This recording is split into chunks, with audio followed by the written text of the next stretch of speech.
Muestran a Pablo como si estuviera subiendo a su mujer a la tarima cuando estuvo el Puma en una de las fiestas, no fueron unas, no fueron muy pocas, para que ustedes lo sepan, que sube Pablo a Tata y la sube a la tarima porque había traído al Puma, y entonces Pablo da un discurso totalmente salido de la realidad. El discurso que muestran ahí, voy a intentar buscar acá un pedacito de ese discurso y si lo encuentro se los voy a cortar, se los voy a mostrar, voy a cortar esta imagen para que ustedes vean el discurso que él dice o que está haciendo en similitud cuando Pablo está ahí hablando por la liberación de esta chica hermana de los Ochoa. El verdadero discurso se hace el día que Pablo gana las elecciones. Me siento orgulloso de pertenecer a la comunidad del municipio de Envigado, porque en esos lugares he conseguido lo más lindo y lo más preciado que tengo en mi vida: mi esposa, mis amigos, mis compañeros de oficina y de trabajo, porque es gente que pertenece al municipio de Envigado.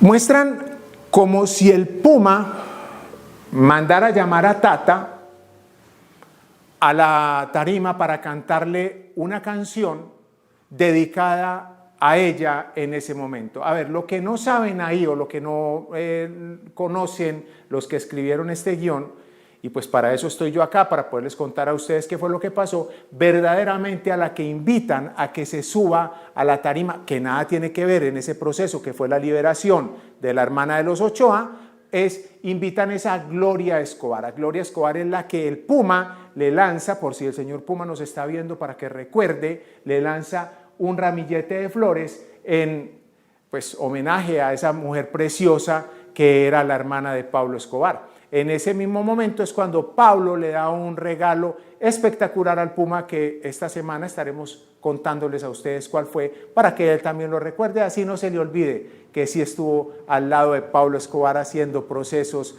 de música. Lo que pasa es que la gente sufre de amnesia y yo creo que hay que recordarles, y para eso estamos nosotros, para recordarles un poco a ello. Entonces, nunca suben a Tata, la que sube es Gloria, y tampoco nunca le pegan al Puma. Salir a mostrar acá que Pablo le mandó a pegar al Puma porque estaba celoso. Pablo ni siquiera sufría de celos. Pablo era una persona demasiado tranquila, entonces eso es otra falacia que está metida dentro de este capítulo. Salen en la fiesta, en honor a la liberación de Ochoa, salen unos caballos espectaculares, pero qué raro, no tuvieron dinero la productora para alquilar unos caballos que tan siquiera tuvieran el 8 de los Ochoa o el oso de Osito, que eran los que verdaderamente mandaban las grandes ferias equinas que se realizaban no solo en Colombia, sino a nivel internacional. Entonces, los caballos que muestran ahí nada tienen que ver con el proceso de Ochoas y de Escobares. A Pablo nunca le gustaba tener animales y menos caballos en su casa de habitación, como lo muestran acá. Las casas donde Pablo vivía eran rodeadas de carros, porque Pablo sí era un gran amante a los carros, pero no a los caballos. Entonces no salen caballos de los Ochoa,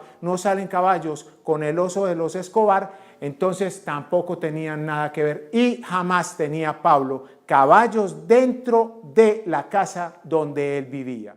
Muestran como si el personaje que mostraron en el inicio de la serie es el que incita o invita a Pablo para que ingrese a la política. Bueno, pero hablando de lo que es el proceso real, quien hace o invita o le insinúa o le muestra más bien el camino a Pablo Emilio Escobar Gaviria de la política es nada más y nada menos que Hernando Gaviria, un tío, abuelo espectacular, con una forma de ser queridísima, padre de unos grandes primos nuestros, unas personas intachables. Hablamos ahí de Hernandito Gaviria, que también muere en la guerra.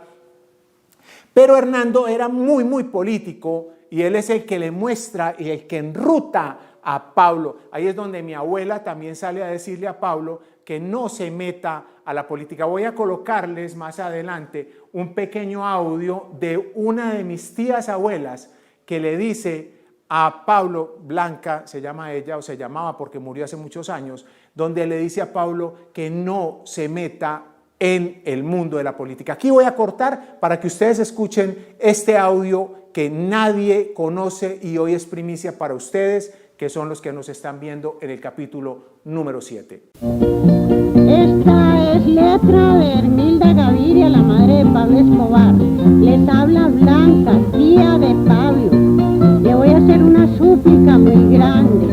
Pablo, por Dios, no se meta más en política.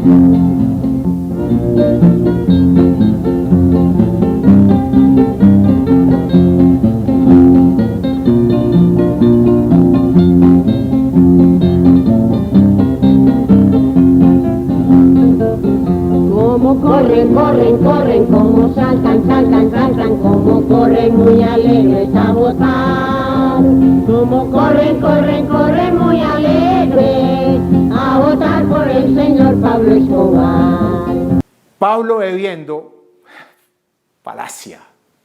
¿Qué vieron? Una fotografía de Pablo sentado alrededor de Gustavo Gaviria, con Carlos Arete y con otras de las personas que trabajaban con Pablo, entonces lo muestran como si estuvieran bebiendo, pero recuerden que Pablo lo único que tomaba era soda o cerveza sin alcohol. Y después muestran a Gustavo Gaviria como si se estuviera tomando un whisky, también bebiendo. Gustavo también era una persona que no tomaba, eran personas demasiado sanas, no les gustaba el licor, no les gustaba emborracharse porque siempre mantenían todos sus sentidos ahí, pendientes, porque vivían en un mundo donde los sentidos no se pueden perder. Entonces tenían que estar siempre muy pendientes y muy alertas. Y hay que tener también en cuenta que aquí en la serie van mostrando como si Gustavo Gaviria se sintiera incómodo y bravo porque Pablo se fuera a meter a la política. Pues les quiero contar que no era así. Gustavo era una persona que siempre apoyaba a Pablo en todos los procesos que él se metía y nunca estaban en disgusto. Yo nunca escuché que Pablo Escobar Gaviria tuviera ningún tipo de inconveniente o problema con Gustavo Gaviria. Y no le va a pedir tampoco Pablo a Gustavo Gaviria la opinión. ¿Qué piensa usted, primo, si yo me voy a meter en la política? Es que Pablo no le pedía permiso absolutamente a nadie. Pablo, cuando quería hacer una cosa, simple y llanamente la hacía. Gustárale al que le gustara o no le gustara al que no le gustara. A él no le importaba. Él era una persona que tenía siempre una ruta trazada y él iba siempre hacia esa ruta. Él decía, por donde meto la cabeza saco el cuerpo, y así lo hacía. Pablo no le pedía nunca autorización absolutamente a nadie para que la gente le dijera si sí o no, cuál era la opinión que tenían. Entonces, pues esto es otra de las grandes mentiras que están puestas dentro de este capítulo número 7. Nunca tampoco existieron esta fotografía que ustedes están viendo con Pablo y garotas o prostitutas que estaban en Brasil, que estaban paseando con ellas. A mí sí me gustaría tener la oportunidad de ver esas fotografías porque nunca existieron. Yo no sé de dónde viene dentro del proceso que hicieron de la recolección de todos los testimonios para poder sacar adelante pues, la producción del Patrón del Mal,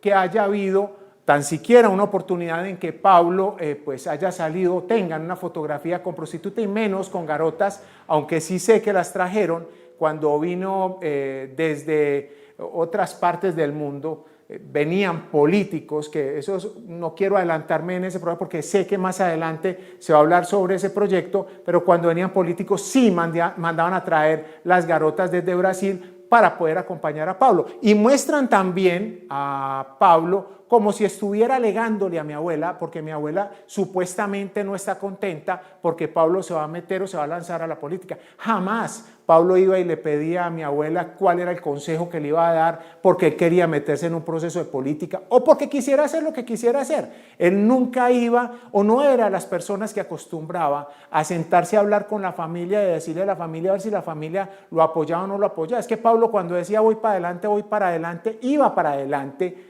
Y siempre era ganador. Él decía, después del primero todos son últimos. Entonces él siempre iba con ese proceso metido dentro de su cabeza. Entonces nunca iba a pedirle permiso ni a mi abuela ni absolutamente a nadie. Iba mostrando como si Pablo también fuera a una oficina a hablar con al político que vimos al inicio, que es el que dicen que también fue supuestamente el que lo llevó a meterse a la política, como si Pablo fuera a sentarse en la oficina de este político a ver si el político entonces todavía estaba de acuerdo en meterse en el proceso. Miren, Pablo jamás iba a la oficina de absolutamente nadie. Donde Pablo siempre iba la gente. Pablo era líder nato. Ustedes a Pablo nunca lo veían andando atrás. Pablo siempre iba adelante. Ustedes jamás veían a Pablo montando en moto y siendo el último o esperando a ver si era capaz de alcanzar a una persona. No, Pablo siempre iba por delante. Y si por casualidad él se le adelantaba, él se volteaba hacia otro lado para que a usted le tocara volver, porque era líder nato. Entonces siempre estaba adelante. Por un partido de fútbol con Pablo podía durar 6, 7 u 8 horas. Es increíble, pero es verdad. Pablo o ganaba o empataba, pero nunca perdía. Esa era su forma de ser siempre. Y ya para culminar, vemos una fachada. Hombre, pudieron haber tan siquiera pagado a la gente de la Hacienda Nápoles para que le facilitaran esa fachada y poderla sacar. No sacar una fachada tan falsa, tan fea, tan salida de realidad. O sea, la verdad que se siente uno como triste y como incómodo viendo esa fachada que ustedes pusieron como si fuera Nápoles.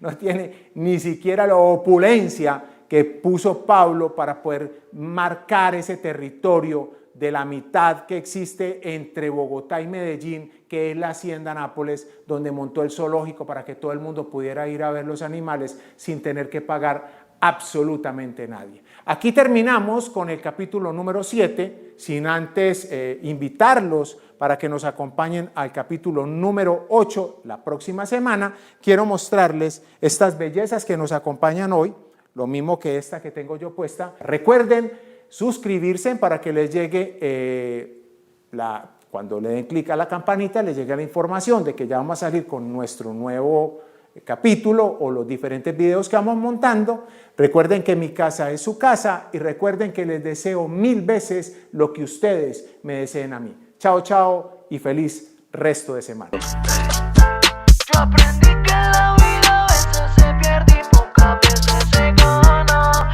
Eso lo aprendí de todo lo que yo viví. El que no conoce de su historia está condenado a repetirla. Hay que ver la vida, aunque a veces tengo que sufrirla.